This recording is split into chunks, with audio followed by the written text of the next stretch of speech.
some, and perhaps most of those needs easier, simpler, and affordabler. Affordably. Today, Bob Hayes will share an idea that can do all of this.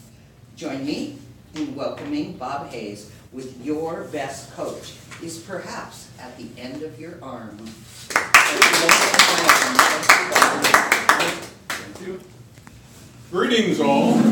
Greetings. Hello. So how many of you have heard that wonderful thing that we all need a life coach? Or we all need coaches to do things we're going to do. Yes. What I want to talk to you about today is something that a lot of you have already been doing, but you don't necessarily think about it as a life coach. Journaling. So journaling, for many people, they think just started recently. Let's start with some history. 600 BC, which is a couple of days ago at least, Socrates made the statement that an unexamined life is a life not worth living.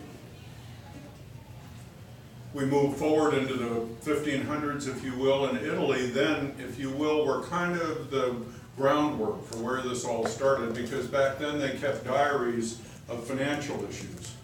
And in that period, they started realizing that some people started using those diaries not as public issues, but as personal issues, and started tracking their activities. And the best example of that by far is Leonardo da Vinci, who filled over 5,000 pages of journals and notes that he kept during his life. And to this day, you can go to the library in many places and get copies of those journals.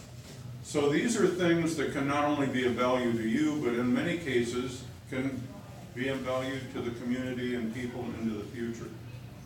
What I wanted to share with you today is a little bit about the history of journaling and a little bit about the different ways that you can use journaling to change your life.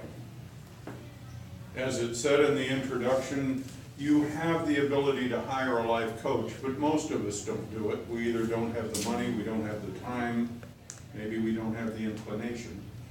But we want to be able to improve what we do in our days and our life.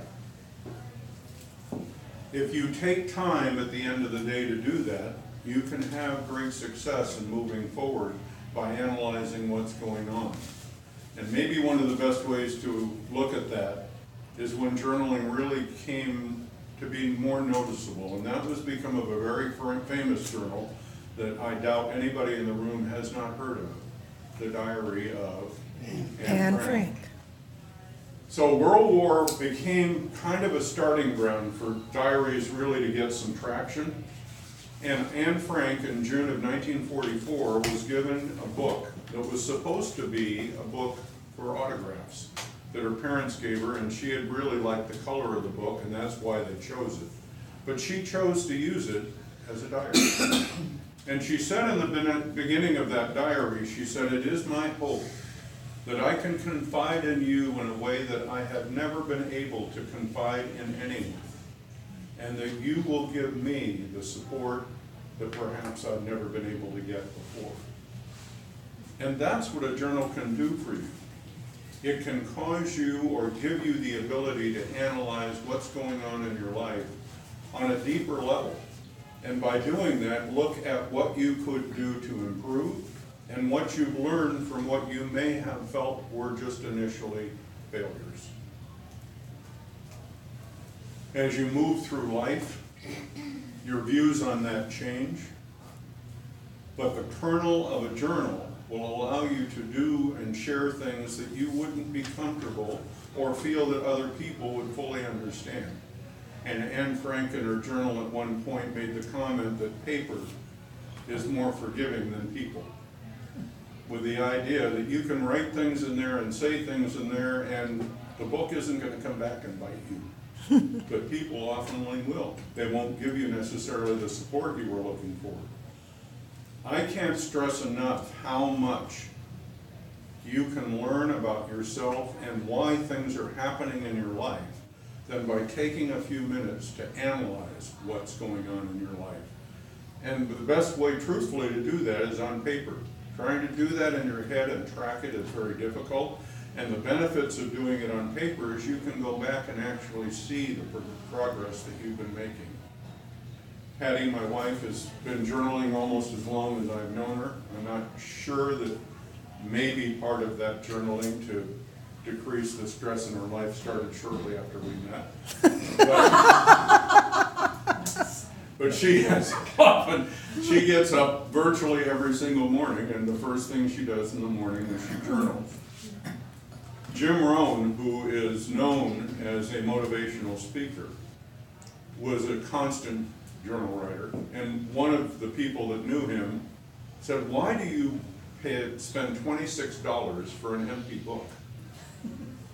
And he said, "Well," he said, "it rises a challenge in me to find something worth $26 to put in the book." My goal today was certainly not to solve the problems of the world for you, but give you the ability to have a life coach that you may not realize you already had in place. You can pick up almost any type of booklet in the store, even a notepad. There are countless books on how to journal. There are things that make you move through this process better and improve. But the thing that I want you to realize most is that if you take a little bit of time, analyze how your day went. For one thing, you see beauty in there that you may not have realized at the moment. And the challenges that day went on, you are aware of how you can move through that and improve in the life that comes.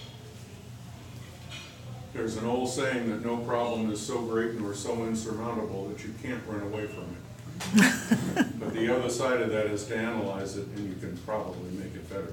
Thank you.